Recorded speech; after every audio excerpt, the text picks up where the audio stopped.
Very good. Right. Okay. Perfect. Well, we have a good number of attendees now. Sure, there is a way to tell how many, but wow. And I'm happy to say that in terms of the signups, we are at 50 individuals. So that's great. I mean, we have never expected that many, but it's tremendous to see. And I'm sure it will vary from meeting to meeting, but yeah, we have 50 names, and I will update those on the go on our website. So as people continue to come in, I'm just gonna give you the short agenda for the day, and the agenda is actually quite simple. So I'll do an introduction for about 5 minutes, maybe less. Then we will have the lecture by Dick for about 30 minutes, and then at the end, Mikayla will lead the Q&A. And I'm super grateful to Mikayla to be here. She's been working on this effort with me throughout the last couple of weeks, but it's especially challenging for her to be here because it's 4:30 in the morning in where she is, right? So in Australia, she's joining us from Canberra at 4:30 in the morning. So I really appreciate that. Oh, it's nothing at all. We're bred tough down here. It's fine. All righty. Respect. Yes. So yes, so she will be in charge of the Q&A and leading that after the lecture. So as you all know, we have gathered here for a lecture on Entangled Political Economy by Professor Wagner, who is a Holbert Harris Professor of Economics at George Mason.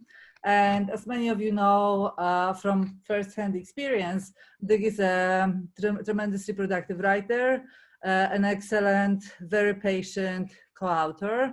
But even if you've worked with him on research, you might be a little shocked, I guess, to realize that he has authored 30 books, 30 books, and about 200 journal articles so far, and in a variety of subjects, not only especially in economic theory and political economy.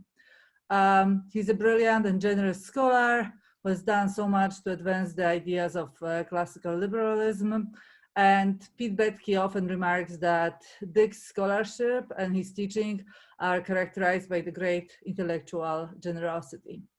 Graduate students who are lucky enough to receive their training at GMU can attest to that.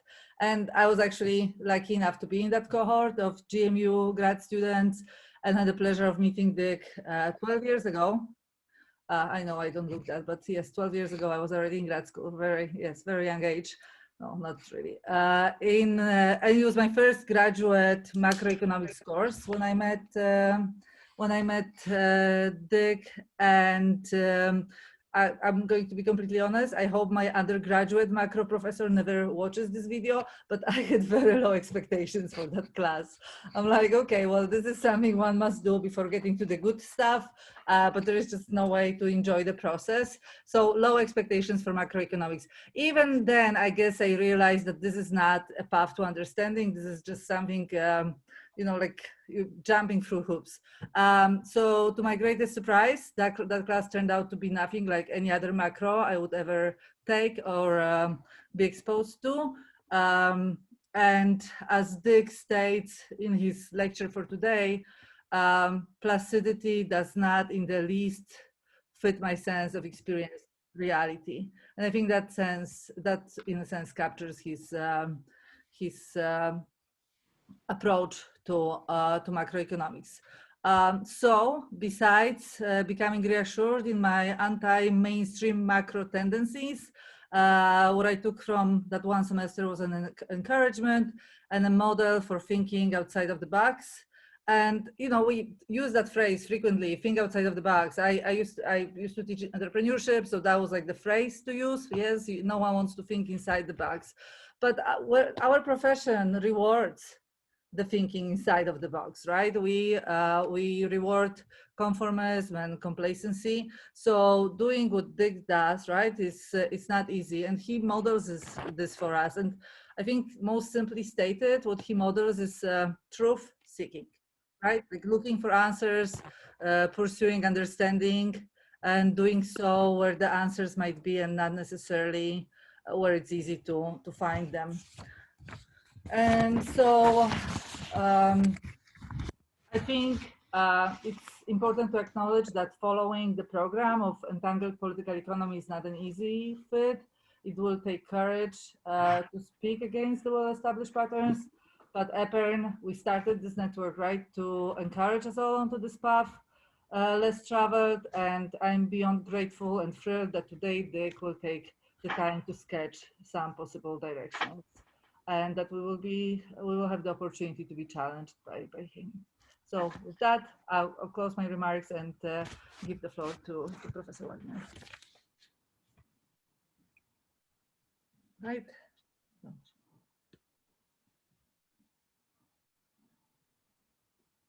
Oh, you need to unmute. Turn your mic on, Dick. Oh, okay. Did I? Yeah. Oh, there you go. Now we can hear you. Yeah, thank you very much for that very kind introduction. I hadn't realized it had been 12 years since I first came across you in class.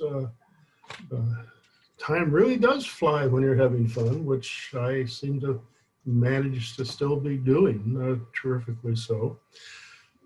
This topic, you know, in a way, this is something that goes back to me when I was a graduate student. Even back then, I thought that the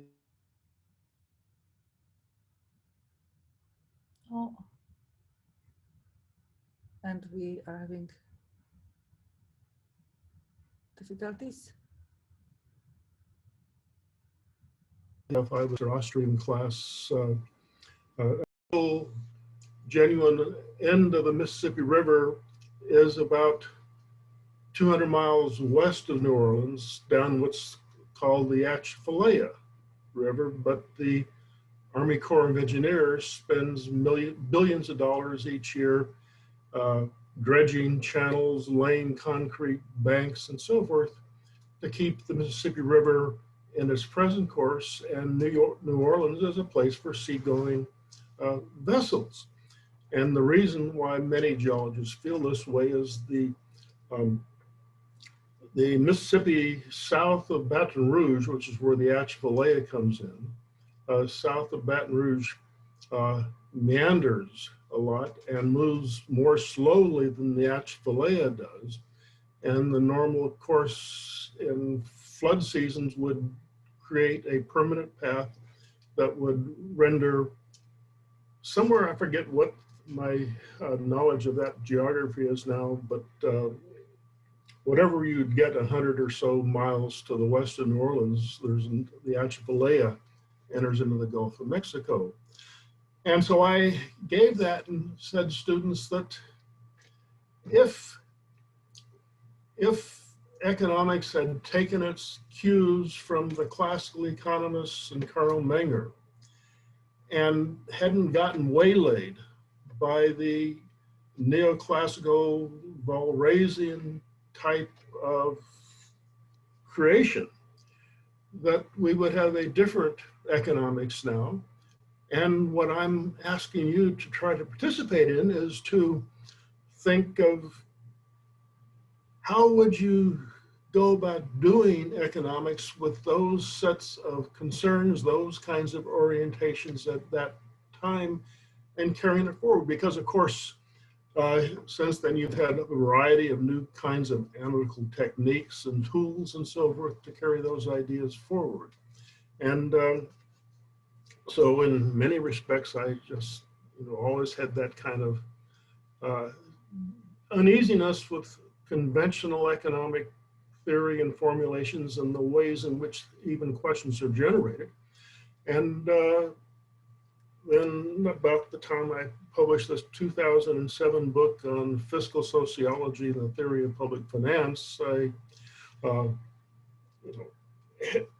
developed a formulation that publicness and privateness are both conditions that are inside of each of us. That is to say that privateness is in our recognition for some sense of accomplishment, recognition, and so forth, and at the same time, publicness is likewise present in our sense of desire for camaraderie, belonging, participation, and so forth. And the questions have to do with the various ways in which those concerns become entangled for better or for worse. And so, I never thought of anything radical other than acting on my kinds of likes and dislikes. Anyway, Marta said about 6 weeks ago, she asked if I would give some opening talk, but she said, I didn't have to write a paper for this, which I was glad to hear because I didn't have time at the time. And she said I could just kind of extend a presentation I made in, I think, 2014 on a session on entanglement at a conference that Roger Koppel organized.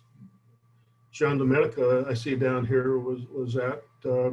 You were also, Marta, wherever. You keep flipping around the screen. You were too, Marta, and also Maria Pia Paganelli, who was here last month, but has a class on Tuesday afternoons. We're all there. So I started to do that. And then I realized it's not in my nature somehow to go back and read things I've done before and talk about them. I don't like to do that. And because I always like to look forward in some fashion. So I decided that's where I hit this title, Mixing Something Old with Something New, because I said in the draft that somehow that resonates back with my childhood about something old, something new, something borrowed, and something blue.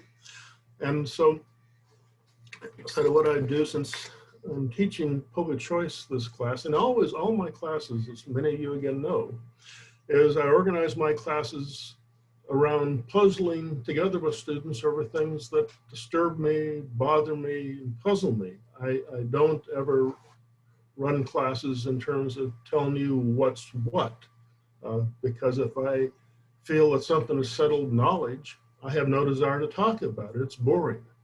The only things I care to talk about is what I'm fussing with, what I think is unsettled, and I would like to try to make it less unsettled. And so with that, I put together what I called a paper, which was, in the public choice class, we meet for 14 weeks. And so I organized my syllabus there in terms of 14 questions that I happen to think that much of public choice has become kind of routine, kind of ossified in the sense, if you look at the,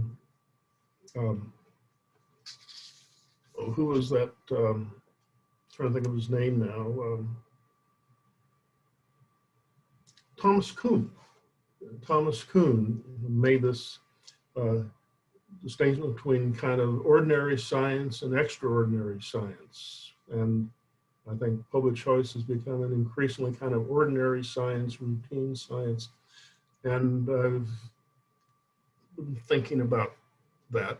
And so in the class, I organize in terms of 14 questions that bother me.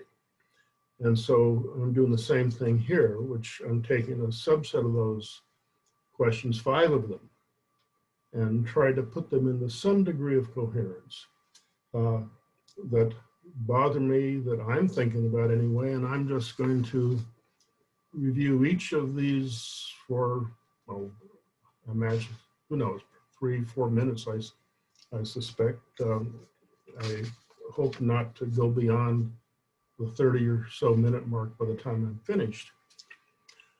So one of those questions, the first one on this list, is this question of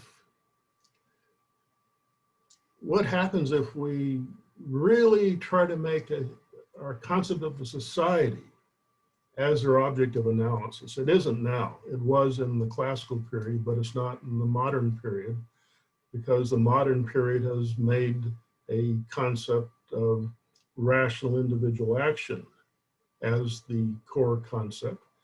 And that's a core concept that is aided by the dominance of the presumption that all observations pertain to states of equilibrium, because if they pertain to states of equilibrium, you don't need other people. There is no work that other people accomplish.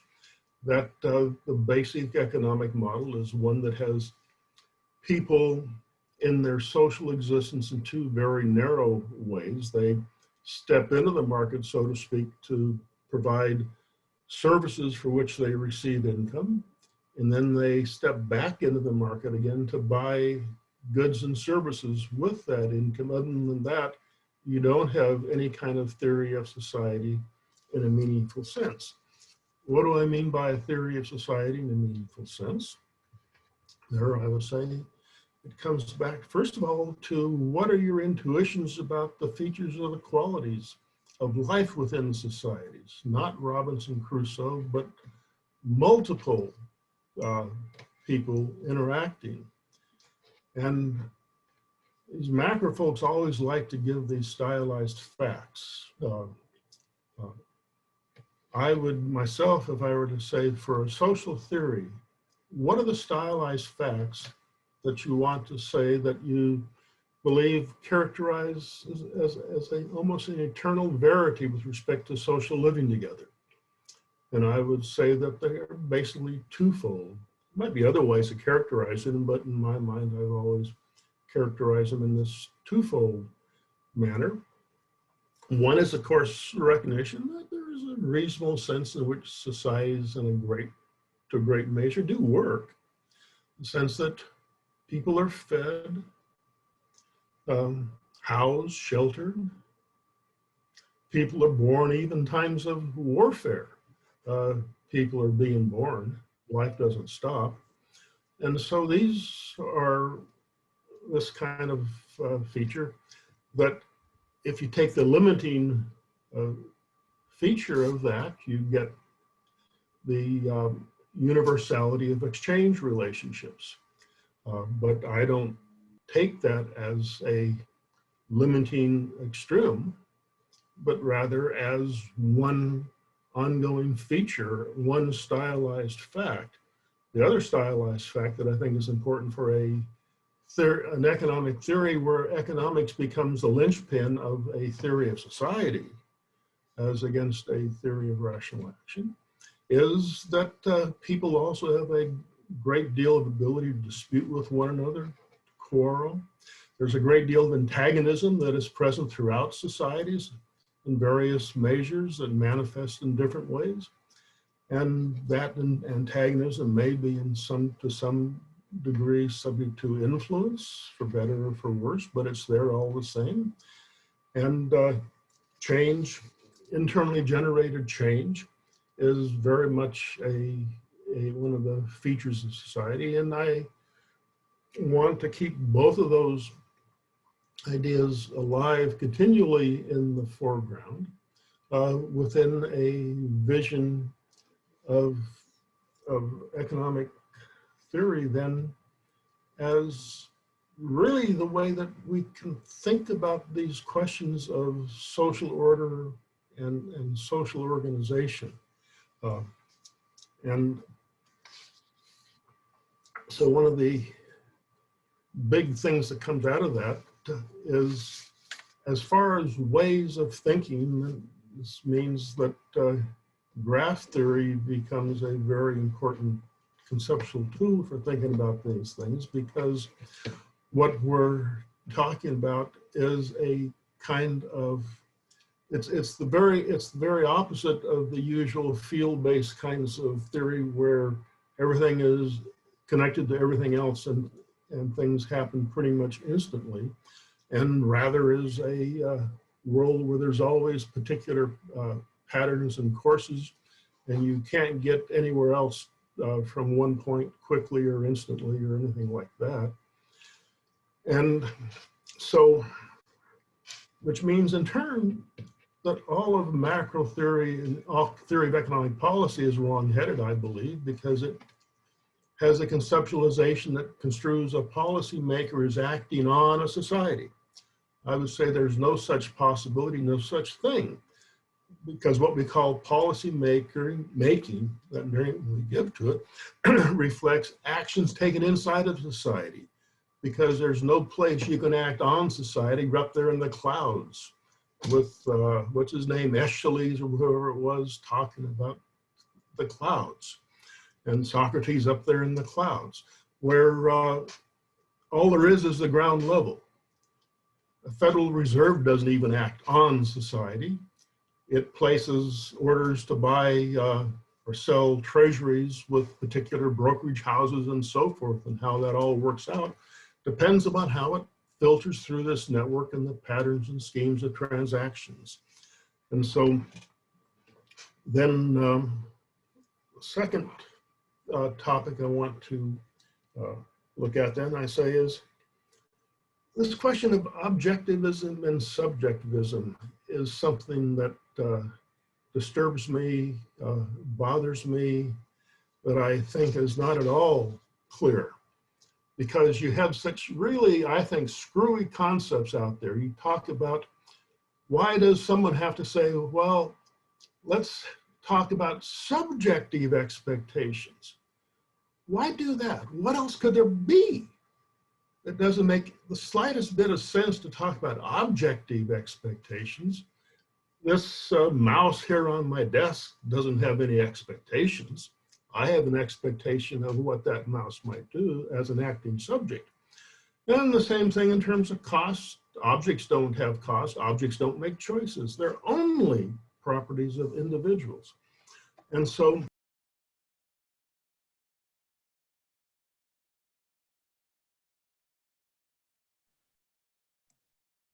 Dick, you're on mute. Can you unmute, please?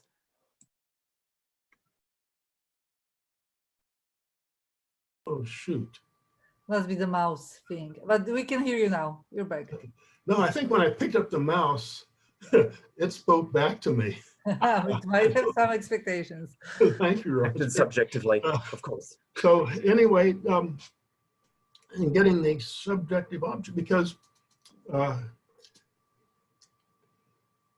want to maintain a clear distinction between actors acting and the objects on which or at which they act. And so I put this quotation. This was a very prominent public choice theorist.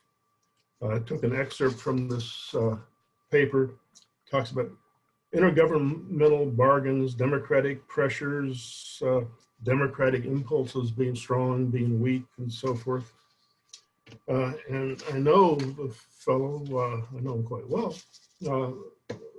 would affirm that he believes in subjectivism.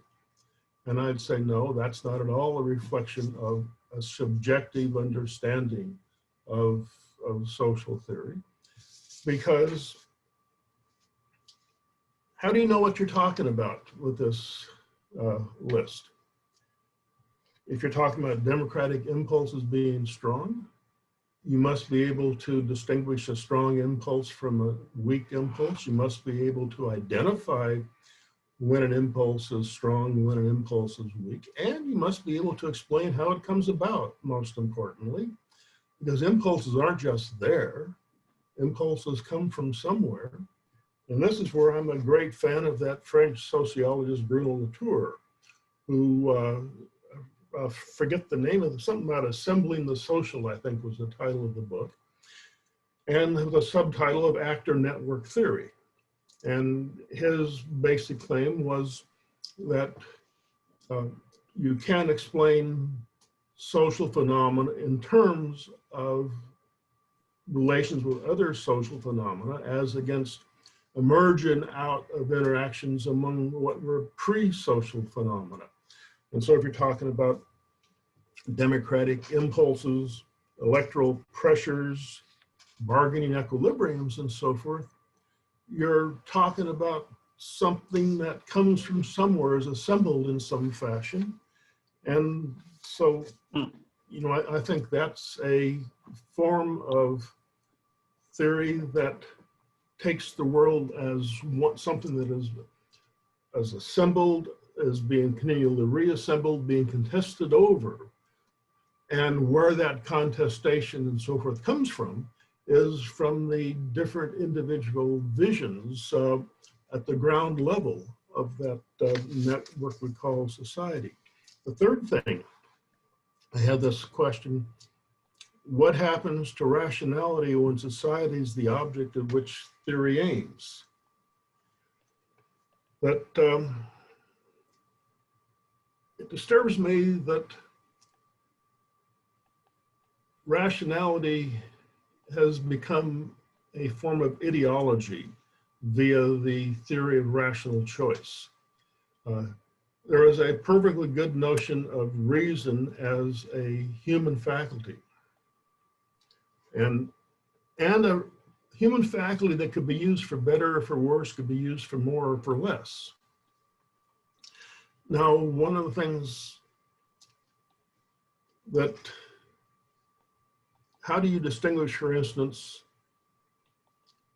among reason, rationality, and rationalization? But here's where I so much like Pareto's work and his distinction between logical and non-logical action.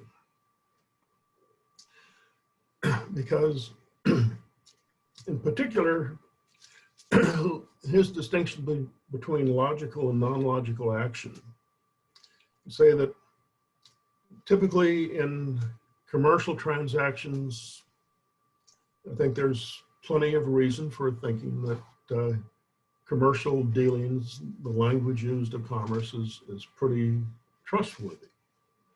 When you get to politics, not so. Any of you ever looked at the ways in which legislation is titled?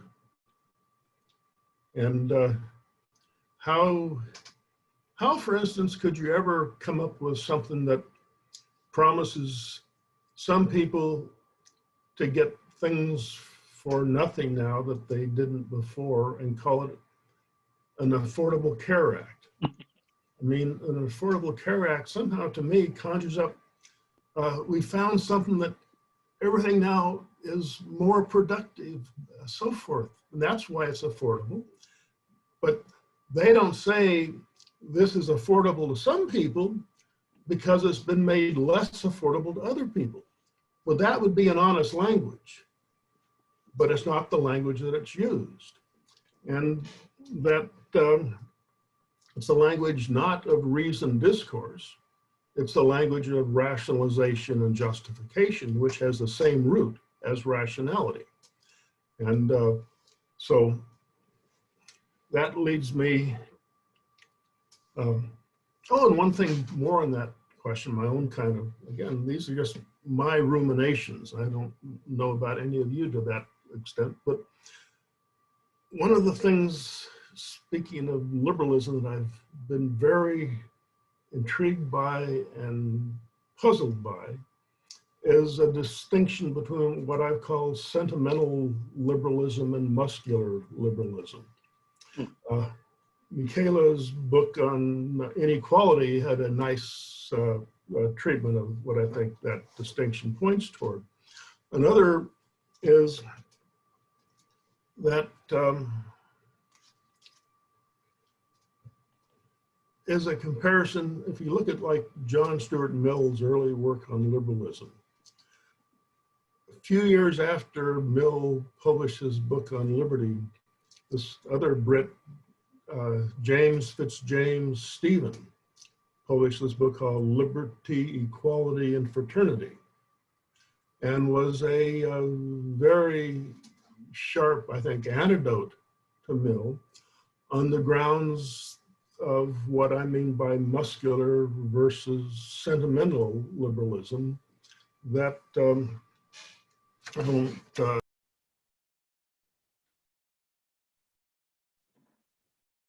You've muted again. Is it the mouse once more? You need to unmute.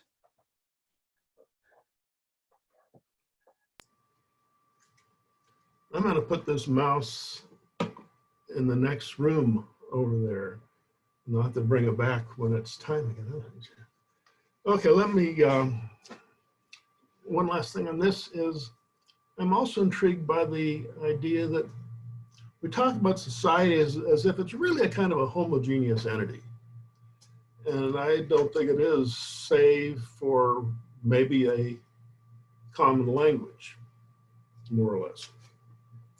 But other than that, we all partake in many different societies and many different kinds of interests. And I think that's somehow something that's important because of trying to explain how societies have self-generating properties, I think becomes very important to this entanglement scheme. The fourth thing I want to tackle, I ask this question: isn't human social organization necessarily feudalistic? That's my effort to reflect my puzzlement about the common descriptions that democracies are systems of self-organization. If you ask, well, you know, self-organization sounds like sweet ideology, or else it's a piece of anaestheticism, anesthesia, to let you acquiesce in whatever comes your way because it's us. And I think that's something that comes out of field-based thinking again. And so I don't think to call democracy a system of self-organization is in the least bit meaningful. And if I look further at it, I think how do modern societies differ from what we call genuine feudal societies? And I would say less than you might think. That, and here I think you have to distinguish between the form a theory takes and its substantive content. As a substantive matter, sure, feudalism was in its substance referred to a system where positions of leadership in society came through land holdings. They don't now. But you still have positions of leaderships in society. And by no means is everyone either in an equal position to compete for public office or would care to compete for public office. And you find all kinds of trappings of feudalism. Over here in this part of the country, if you go down to National Airport, you'll find reserved parking spaces for legislators, Supreme Court justices, and so forth. The rest of us have to hunt and peck to find places, and all kinds of trappings, status, and so forth. So, you know, I think I mentioned this experiment that's close to my heart, and it, in a way, it's as partly relates back to Mikayla's book on inequality again too, which I'm intrigued by. What if you posit a double, tripling, quadrupling, I don't care how much, just a massive increase in income and wealth. By normal sort of materialist kinds of conceptions of life, would we not now be living in a land of milk and honey? Scarcity would be gone. In fact, you can find books written not too many years ago that talked about the end of scarcity and what people are going to be doing and so forth as a result of automation. This was back in the 70s, people like Robert Theobald and people like that. Or my sense of the scheme is it wouldn't make a whit's bit of difference, because it'd be the same people. Maybe it would unleash the playfulness quality of humanity, but in any kind of game, if you ever ask why don't games all end in ties, because no one wants a game to end in a tie. And so if competition is universal and ubiquitous, I don't think that's going to change the social characteristics of coalitions, of favoritism, and these kinds of things. To use an image I think I put in the paper I happen to like, it would be as if over the years, through the vast expansion in wealth, we now came to play in an indoor stadium, so we no longer had to play in the snow and ice or be rained on. And when we went to the locker rooms, we would be in air-conditioned comfort with flush toilets. And so that would be an improvement, yes, but it would be the same game that we're fundamentally playing. And then the final thing is I ask, so as I ask this fifth question, I am intrigued by this distinction between praxeology and timology. And of course, it was a distinction that Mises had upon in his theory in history. And I happen to think that, yes, in terms of economics as a social science, what is it that makes for more interesting or less interesting lives?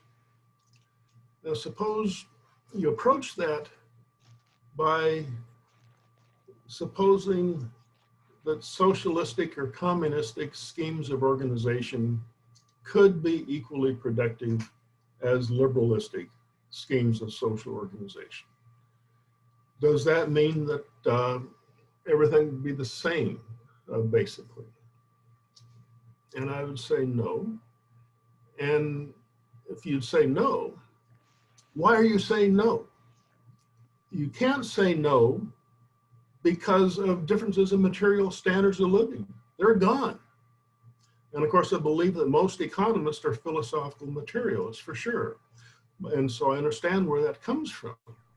But if you feel uneasy about making that assertion, that it shouldn't matter if you have equal material standards of living, then it says there is something else about life that is important to you, that you associate more with some systems and frameworks for social organization than you do with others. I think that's indeed the case. And just for instance, with respect then to, if praxeology just refers to the art of getting what you want, practical living, you still have the problem of what are you going to do with yourself? What are you going to do with your life? How are you going to live? And that's a matter that the forms of social organization become of vital importance to that going on. And so, I think in my judgment, Robinson Crusoe, I think, has a pretty boring life. Maybe a short life too, it all depends. And of course, the interesting story about the story of Robinson Crusoe, he had a big shipwreck and had a bunch of stuff and had a English tradition behind him too, but still, put that aside, it would be a pretty perhaps terrifying life. And so everything beneficial comes from other people, but so also does other people provide trading opportunities. They also provide ways of imposing on you, imprisoning you, and all kinds of things as well. And I think all that pertains to forms of social organization and how they play out. And also, when you talk about social organization, though, you're not talking about systemic planning, which is an impossibility, but rather the different network-based processes through which organizations evolve in one fashion or another. In this respect, earlier this year, Abby Devereaux and I had this paper came out in the American Economist on evolutionary macro kinds of modeling versus the DSGE kind of stuff.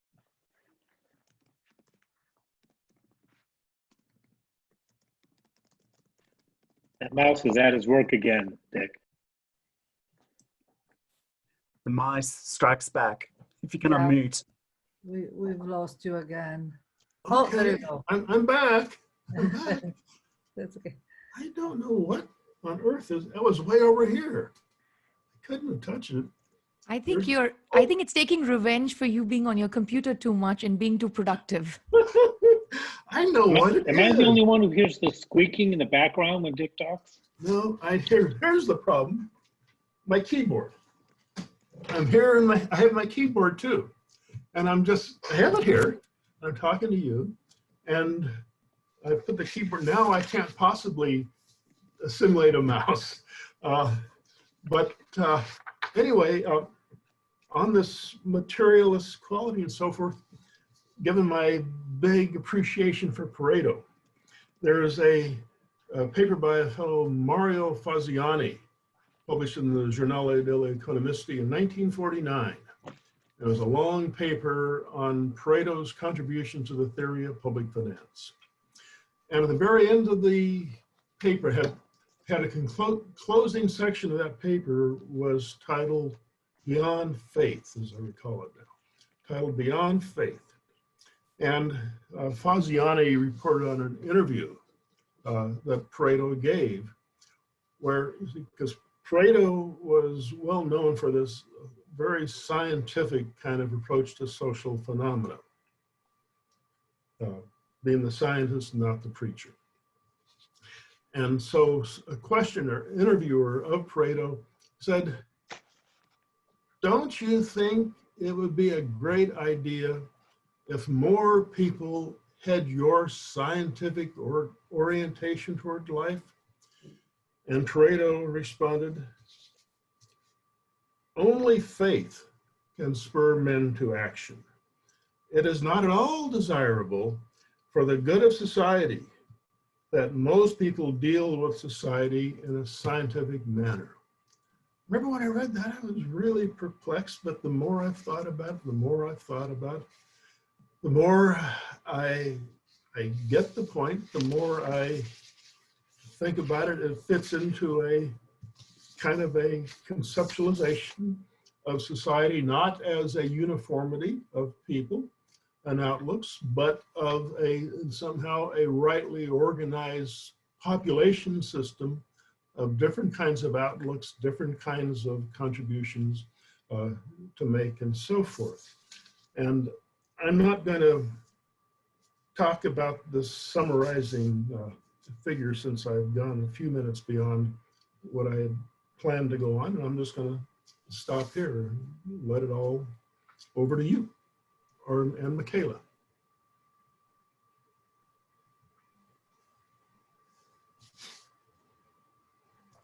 Okay, well, thank you very sincerely and most warmly, Dick, and thank you all for your attendance this afternoon during this virtual seminar, and it's lovely to see the thunderous virtual applause being directed in your way. We're obviously honoured to have Professor Wagner deliver the inaugural lecture of this Entangled Political Economy Research Network. And I'd also like to take this opportunity to express our sincere gratitude for the significant intellectual contributions Dick has made, not only with regard to the development of studies in entangled political economy, but for his involvement in the development of public choice, public finance, economics, and political economy. My task now is to hopefully manage the question and answer and discussion session of this presentation. So by all means, either place your hand up or perhaps even better still, type your question into the Zoom chat facility and I will try to nominate you to take your turn in asking a question. I think that proceeding in a reasonably orderly fashion will enable as much questioning and discussion as possible in the remainder of time allowable. Also, when asking your question, please introduce yourself. We're all largely known to each other nonetheless, by stating your name and academic affiliation. I would like to kick off by asking Abigail Devereaux to ask the first question, please. Thank you. Yay, I got in there quickly. Thanks, Mikayla. Thank you, Dick. It's always great to hear from you. So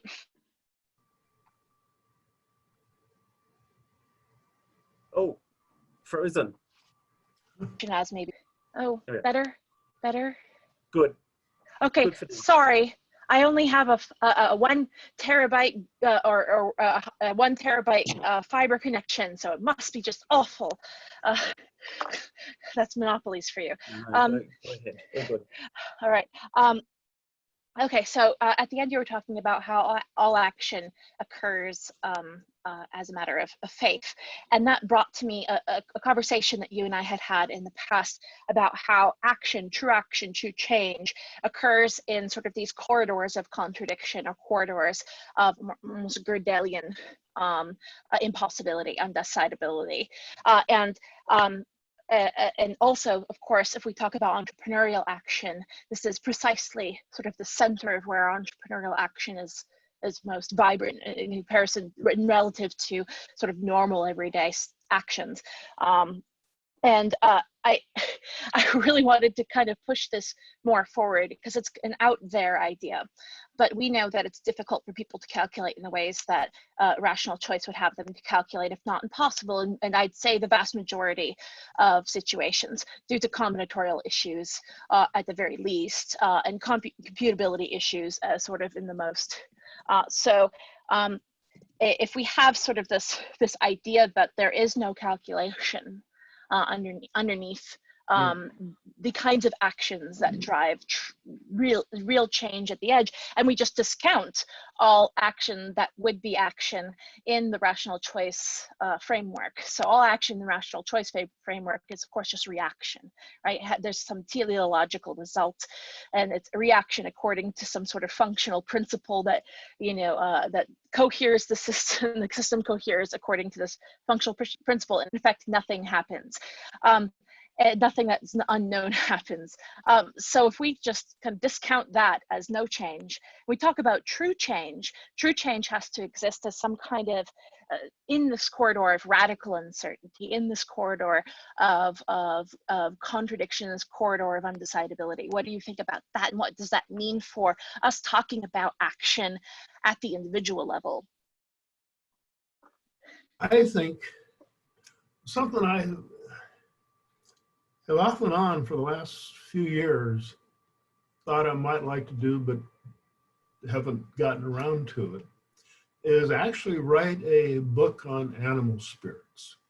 Because I think this Thaler and all that crap is just totally shows you what a wrong-headed view of economic theory where it can carry you.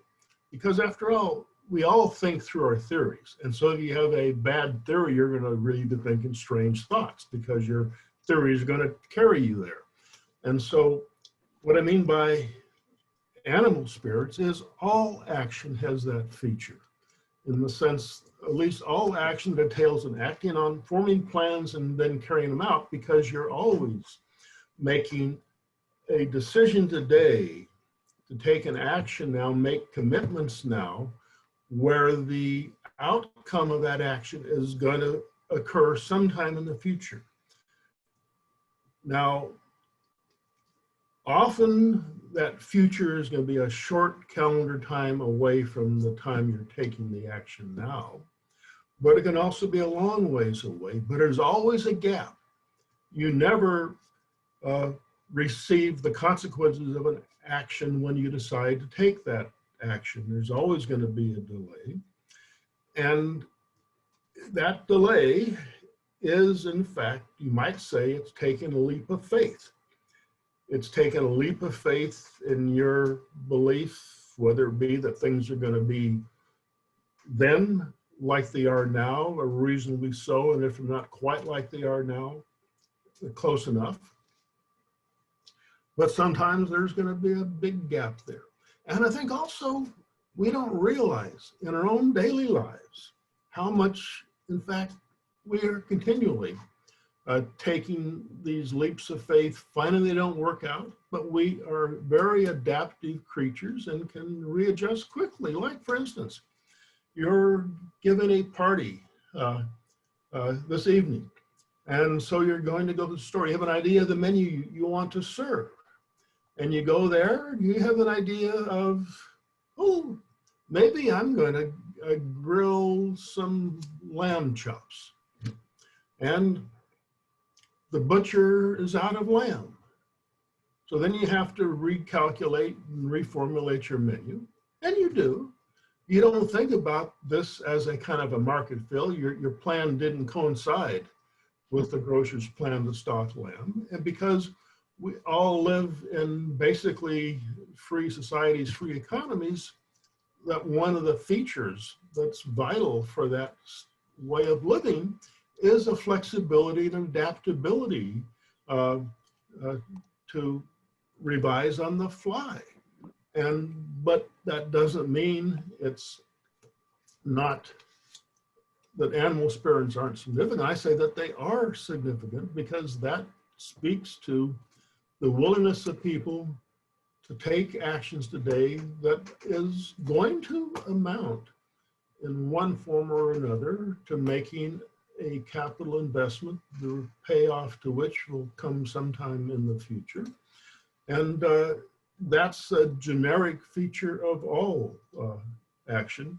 And so, you know, I agree with the import of what you say, and it does remind me that I have sometimes been thinking that something that maybe I should write a book on animal series, because see the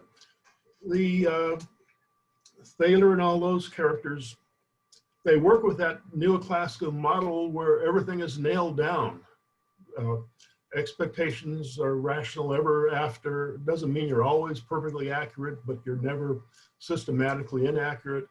And it is, I think it shows what a bad theoretical framework, how it can lead you astray. Lovely. Not like animal spirits. Thank you very much, Abby and Dick. The second question to you, Dick, comes from Roger Koppel.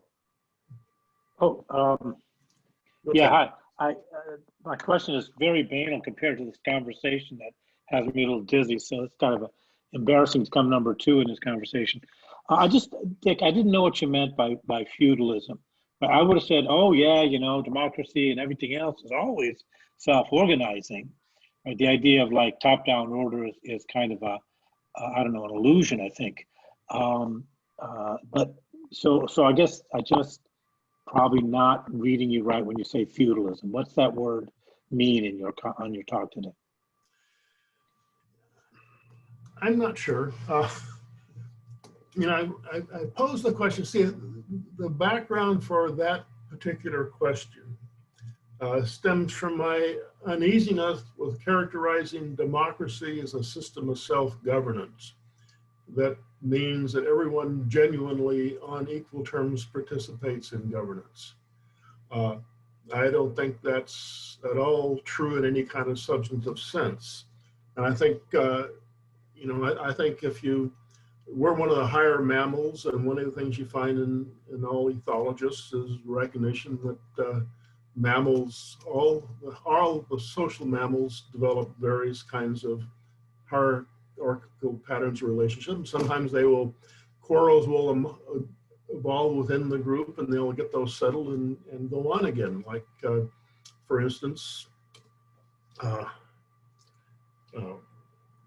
in a pack of wolves, for instance. The interesting thing is about wolves, which have a bad reputation among humans, but I think they're admirable in their own terms as social creatures. If a wolf will attack a pack of wolves will attack a moose, that one of the wolves is going to have to take on the nose of the moose, and when it's all over, even if the wolves win that battle, you're going to have a couple of gored in various degrees wolves, perhaps a crushed leg and so forth. And the remaining wolves, number one, will nourish and care for the injured wolves and help bring them back to full wolfhood as best they can. And at the same time, the wolves themselves will do all they can to become back to being wolves again. Just like you can see three-legged dogs going around without handicap stickers, doing their best as dogs. I've seen people back before Mason was closed who had gotten handicapped parking stickers back when I had both my knees replaced. And I had a temporary sticker, and they were still parking in handicap stickers because they could, but they were much more mobile than I was. So I think in many respects, wolves are more admirable social creatures within their own context than humans are. Thank you very much, Roger, for your question.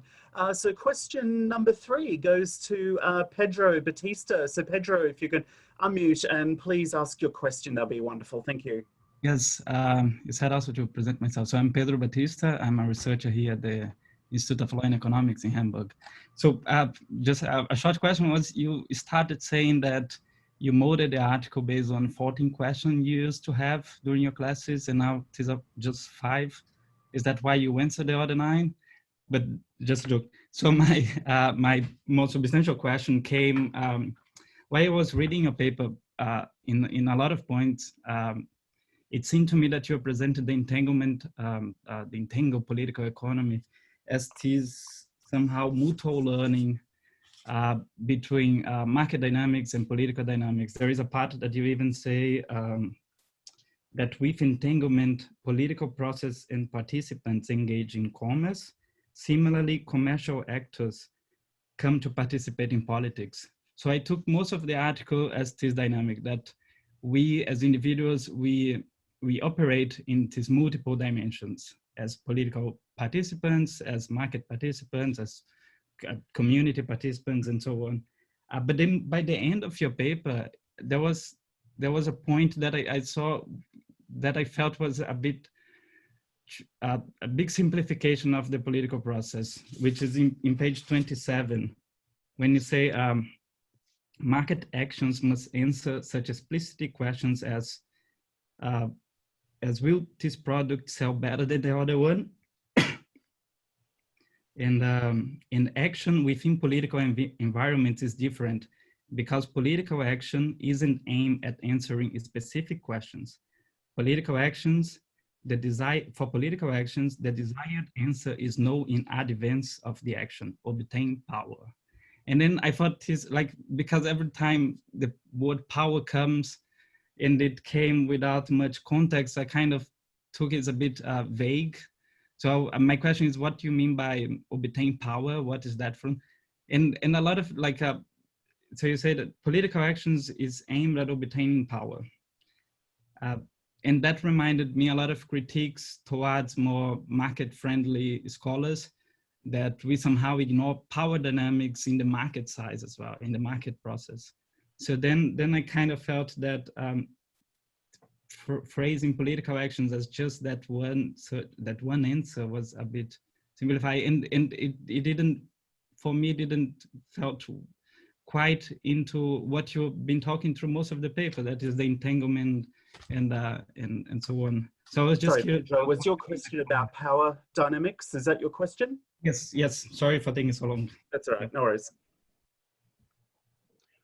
You have a bit of an advantage on me because I don't have a copy of the paper. It's in the computer, and I can't get it and do this at the same time. But I think I know what your whereabouts in the paper you're referring to. And I would say, number one, go back to my opening statement, that I didn't have, this wasn't an integrated paper, but was rather 5 different themes strung together in quick order to give us some material. And I picked them from the various classes I was talking about. And that last unit on, yes, you said page 27. That was with the 5th, was that with the 5th section in the paper on timology? Yes, the last section, yeah. It's just after you talk about Pareto and you are describing Pareto. Yeah, because see, what I find particularly interesting in Pareto was that in his pure economic theory, Pareto was very much in the liberal orientation, thought that markets were wonderful forms of social organization. And after a while, after working as an economist for maybe 10, 15 years, Pareto increasingly wondered, well, if markets are so wonderful, and yet they're so poorly supported within the Italian population, aren't there two possibilities? One is I'm wrong, which Pareto didn't buy. And so the other is, okay, well, there's something that's not included in the standard economic theory, wherein lies the key to understanding the weaker hold on markets. And that's where Pareto developed his typology between logical action and non-logical action. And you have to remember in this respect too that Pareto described his methodology as the logical experimental method. That is, Pareto didn't care to work with utility functions and observe what people said, why they did what they did, but rather he said there are two things that you could observe. You could observe the actions they took, and you could observe the reasons they gave for taking those actions, but you could not observe what the real forces behind those actions were. And so that, from that basis, Pareto wanted to explain then the realm of non-logical action he felt was a realm that belonged largely to politics and to religion.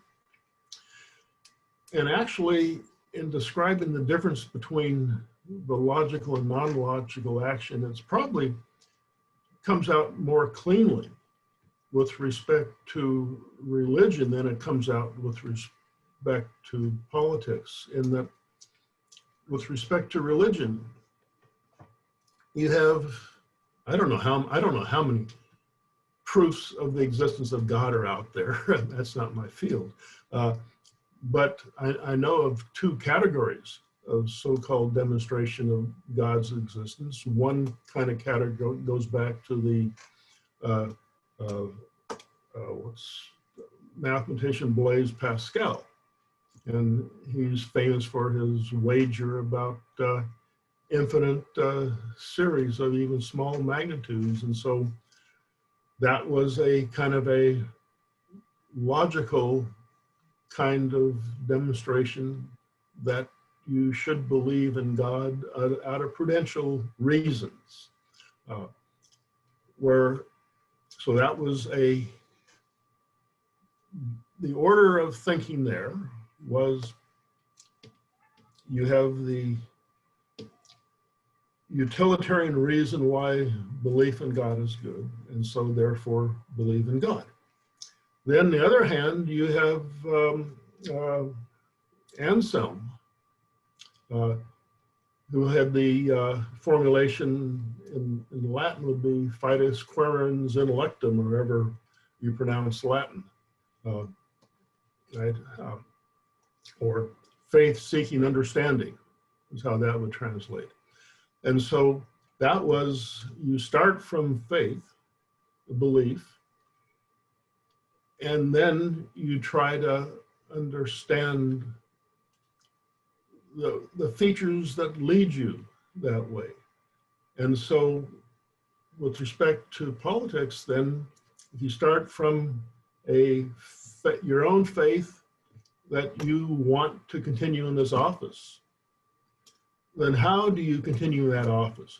What kinds of actions do you undertake to do that?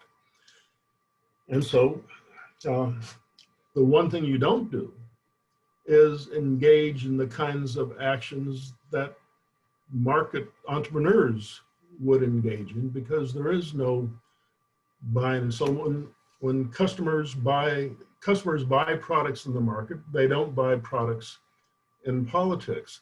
They buy perhaps images that are crafted by politicians, and Pareto and Gaetano Mosca, and there were some others back at that time who then argued that basically politics was a competition for office or for power, trying to formulate images that would resonate more strongly and more fully among the voting population than other images. Now, what we don't know, and which I think is an open research question, is the extent to which the ability to craft images that sell maps into whatever kind of model or image you might have of the requisites of good governance. For now, I think all we have is that these are just two different realms of existence, but they can't be two different realms of existence ultimately. For what I think I actually had a bit in this paper I didn't get to, but what I've described as tectonic relationships between political and economic entities. But I'll leave that be for now. Thank you very much, Pedro. That was a very good question. There may be a sort of slight risk, given time constraints, that not all questions queued up may be addressed. So be aware of that. There's always the possibility for private correspondence should some questions be laid over. Nonetheless, the fourth question, please, Cameron Hardwick, if you can please unmute and ask. Thank you. Hi, I'm Cameron Hardwick from the College of Rockport, SUNY. So I was interested in the distinction you'd made between muscular and sentimental liberalism. And I've been thinking about similar things, and I've seen lots of people, I think, try to circle around this same kind of distinction. And so I was wondering if you could make some connections and unify it. One that occurs to me is Jacob Levy's rationalist versus pluralist liberalism. And it all seems to come down to me, whether liberalism is, or whether liberal norms are self-enforcing or not. And I know you've thought a lot about Carl Schmitt, for example, and you know, the idea of the exception, like, are exceptions necessary? Can you get by without them? Seems to be kind of a similar kind of question. So I was wondering if you could elaborate on some connections, maybe. I think the sentimental muscular distinction actually points to the distinction between what Abby and I referred to as open-ended versus closed form modeling. And if within an open-ended frame of model, you can't give a recipe for the practice of muscular liberalism. Because what is the problem that people who have thought about muscular liberalism associate with what they think is non-muscular liberalism? Well, I think what they associate with, and actually that controversy is exhibited nicely if you compare Mill's On Liberty with Stevens' Liberty, Fraternity, and Equality, whatever it was, where you ask, you know, can a liberal regime maintain itself? Well, if you say that liberal regime is one that reflects tolerance and respect for all actions, then does that include toleration of challenges to the liberal regime? Or does that become intolerable? And if it is intolerable, we have to someone who judges to be intolerable and who then is in a way outside or beyond, to some extent, the liberal rubric. And so it means that liberalism cannot be a totally self-contained it has to have points of almost contradiction, which is why I don't, in many cases, buy into any more of the law of the excluded middle as against embracing some concept like yin and yang or something like that, which speaks to the idea of a consilience is attained perhaps through some kind of reconciliation among contradictories, which is a hard thing, I think, to get our heads around within the Western Aristotelian kind of orientation. But that is the problem. It's the same thing. You mentioned Carl Schmitt. You know, Schmitt was, you know, back in the Weimar days in the late 1920s, as Germany was having these uprisings of the communists and the Nazis. Council Chancellor Hindenburg, you ought to kick these creeps out of Parliament. And Hindenburg said, I'd like to, but I can't, I don't have the authority. And Schmitt said, you have any authority you want. You all have, the Constitution had emergency powers. All you gotta do is invoke them and get rid of them. And he didn't. But that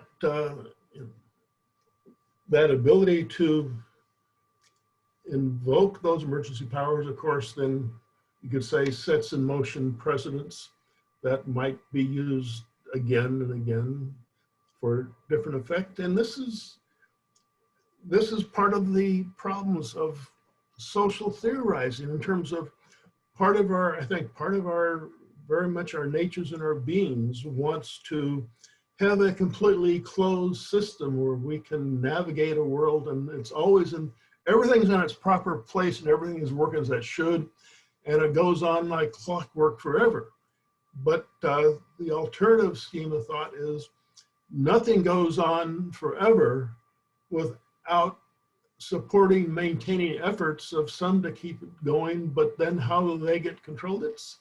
It's a perennial problem that's, I think, you have to learn to live with some degree of open-endedness, I believe, however unpleasant it might be.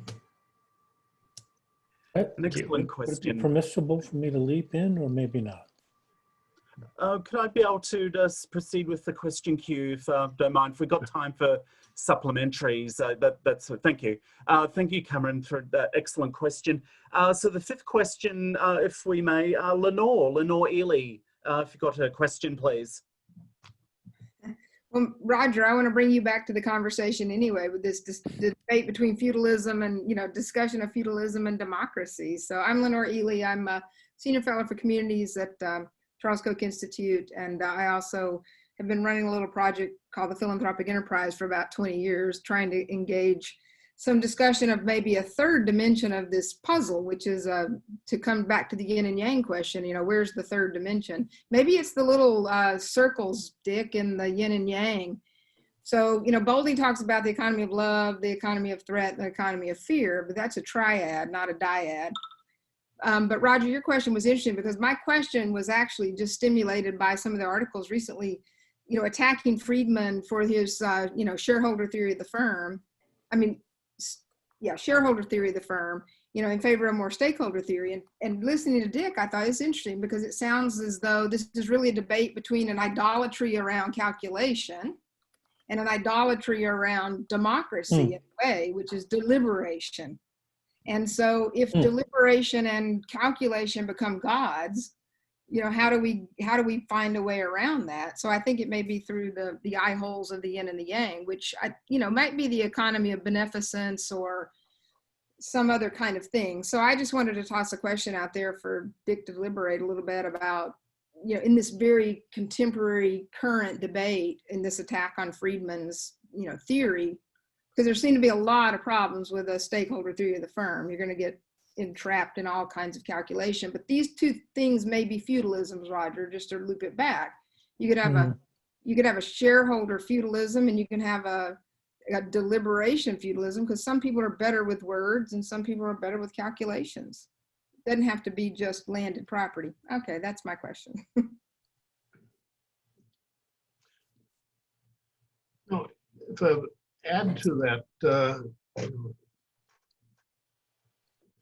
take deliberation, one of the things I think I've often been interested and intrigued by is Frank Knight always made a very sharp distinction between the ideal of democracy as discussion, process of discussion, and democracy as debate.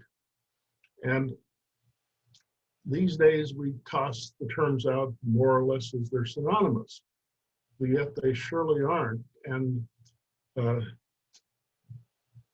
might say that discussion is certainly is a process for which there is no audience. The participants are the audience, and the participants, you might say, reasonably have as their objective coming to a better understanding, both of what they're talking about and what their various points of differences where they might reside.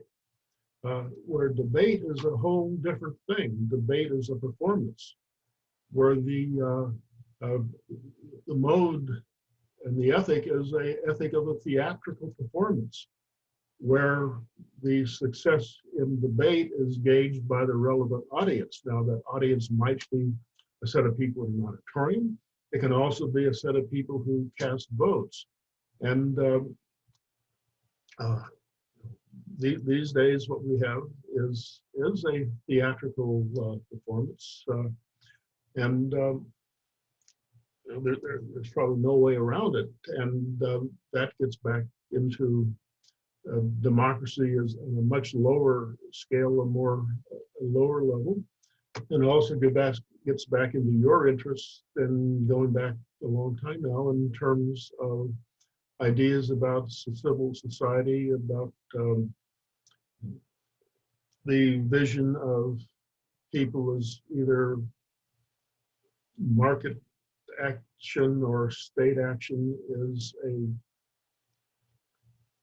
kind of is an effort that erases what is a whole lot of human activity. And it's why, I had in there, I had some objections in there somewhere to how I think most economists as a profession are largely philosophical materialists, even if they're not Marxist, where I'm not. And I think probably there's a lot less materialism alive in the population at large, probably than, I don't know, there might not even be that much among economists. It may be that economists are stuck with models and thinking that they've inherited. And so simply do that because that's what they work with, because they have to get published like we all do and get tenure and so forth. And that's why actually one of the things that gives me a lot of hope for the future is if by showing and illustrating alternative paths and ways of going forward, if it turns out that the hold of materialism on economists is not as strong as it looks, and what looks to be a strong hold is really simply a reflection of dominant impulses of the present, because there's no good models out there showing alternative ways. There may be a brighter future out there than otherwise simple extrapolation might lead you to think. That's one of my points of hope anyway. Thank you very much, Lenore. That was another excellent question. We might have room for one more question. And if I can invite Eric Alston, if you could ask your question, please. If you can unmute and go ahead. Many thanks. Eric Alston, scholar in residence at the Finance Division at CU Boulder, director of the Hernando de Soto Capital Markets Program. And a lot of, in my mind, pretty transformative economic thinking has emerged from initially a theoretical stance of critique of the orthodoxy. So more of a negative theory or a negative critique of a more mainstream theory of especially economic behavior, but economic and political behavior just as much. So think institutions, think polycentricity, think transaction costs. A lot of these were initially framed as a critique of the orthodoxy.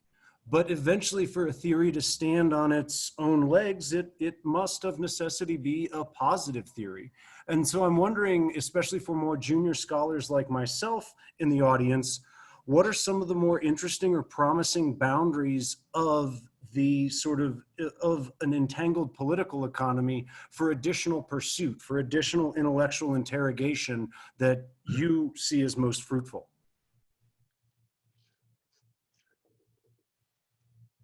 Right now, what I would see as most fruitful and something that I've actually made some degree of progress on is a treatment of basically taking some of Hayek's themes in the use of knowledge sets of papers and put them in terms of a use of knowledge framework applied to political processes and different systems of political processes, all played out in a network framework. Now, as I say, I've made progress on that, not as much progress as I would like. It always seems to be the case that I don't, at any one time, I haven't made the progress that some prior time I had hoped to make on it, but I do have this program underway, a manuscript in process, as well as a use of knowledge and political economy, where the big source of inspiration for me, historically speaking, is Pareto's work, and where what Pareto does is conceptualize these different action environments, and Eleanor Ostrom, of course, always referred to action arenas, and so that's what I'm trying to do. Because if you look at that, I didn't get to it, but if you look at that figurehead at the back of the paper, that was a terribly equilibrium presentation, but I use it as a summary of what I thought entanglement was all about. And if you look at, on the one hand, we talk about that allocation between public and private activity. But then I had subtended to those the idea of private law and public law, because the basic theory of market is what that subtended private law that says, and this goes back, Walter Eucken probably gave the clearest statement about how whenever you have the private law principles of property and contract liability, you have the outcomes we describe as market ordering. And then that pure market activity explains that in theory. But then what we don't have is any kind of a spontaneous order-like characterization of public activity.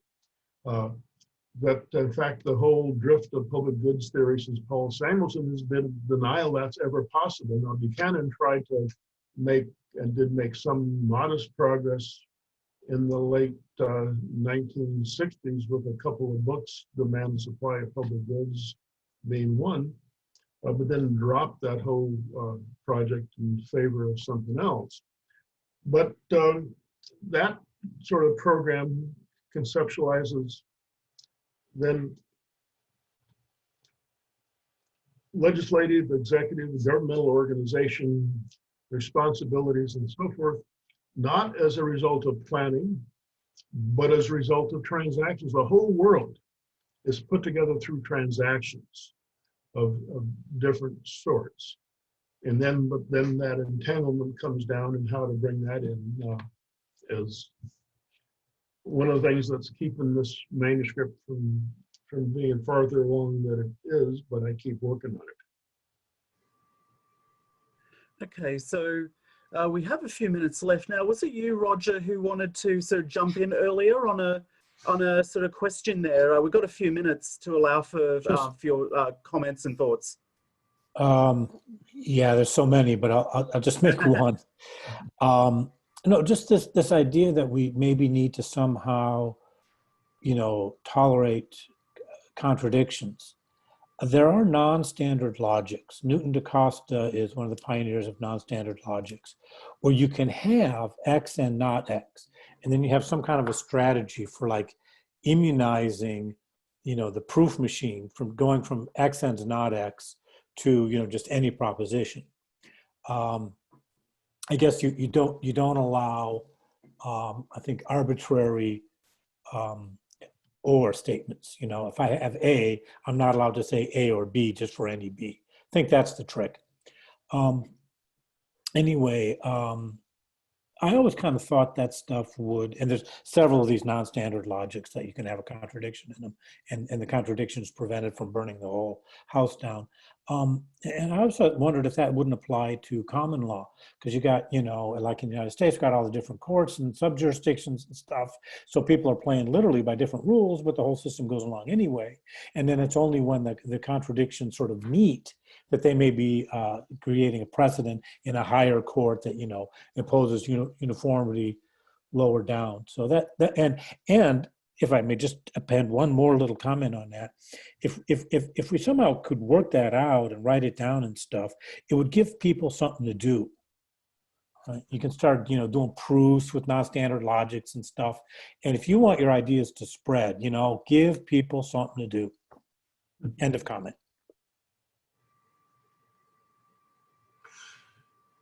No, I totally agree on the importance of giving people something to do. I think that's one of the big features of what makes for successful economic theories or ideas, is that they end up giving people things to do that interest them.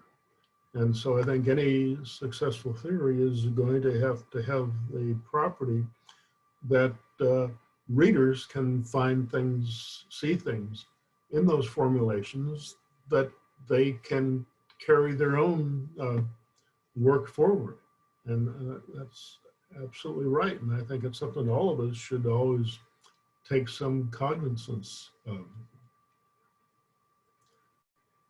And I'm a big believer in non-standard logics as well. The syllogistic logic that is still so common fits a certain subset of cases. It fits a subset of cases where everything is in front of you to speak of. And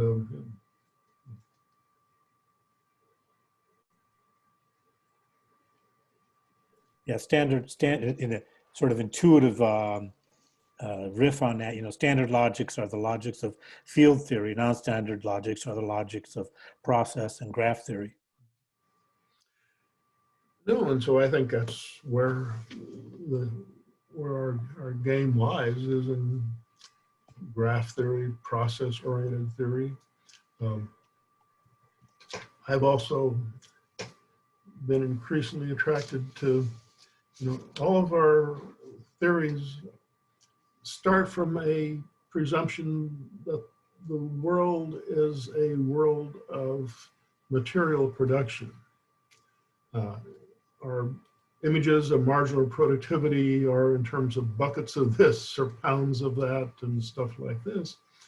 And I have in my back of my mind sometime an effort to, what if all we were doing was providing services to one another, exchanges in services? There were no metrics to measure how much was done and so forth. And variability of quality of services is just routine.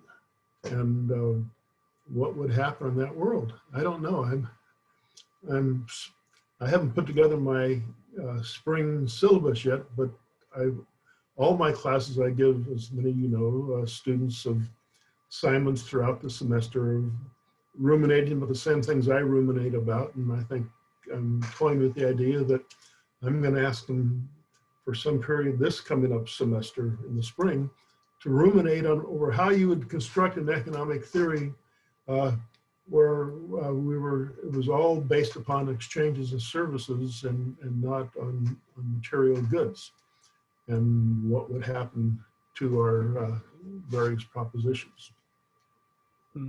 Thank you very much for those very intriguing thoughts, both Roger and Dick. And if I can throw back to Marta. Thank you.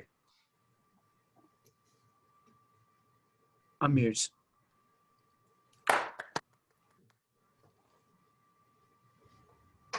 One day I will master this. But yes, thank you, Mikayla. Thank you so much for leading the Q&A. Excellent job. Thank you, everyone, for very insightful questions. And Dick, thank you for an excellent, as usual, inspiring lecture. Very grateful. We will be wrapping up now, but I just wanted to encourage everyone to make use of that mailing list, that 50-person mailing list, and use it to throw out your ideas, to ask for feedback. I'm sure everyone here is open to individual exchanges, but I think at some point we might come up with some technology where we have discussions and you post your idea, people give you feedback. I don't know, I think that's how Slack works, but for now, let's use that mailing list. And the point of this is to inspire more scholarship, to do more work, to give people something to do. And I hope that will happen in the coming weeks. And I'll be seeing you all in 4 weeks for Nathan's discussion on militarization. So that's coming up. Nathan already shared his paper with me, so I'll be sending that out along with the recording from today. So thank you, everyone. Have a wonderful rest of your day, or well, which is the longest for Mikayla. You have a long day ahead of you. Thank you. Take care. Bye. Thank all of you for coming and for your helpful comments. Absolutely. Thank you. It was awesome. Thank you, Dick. Okay. Thanks, Dick. Nice to meet you. Thank you. Let's see.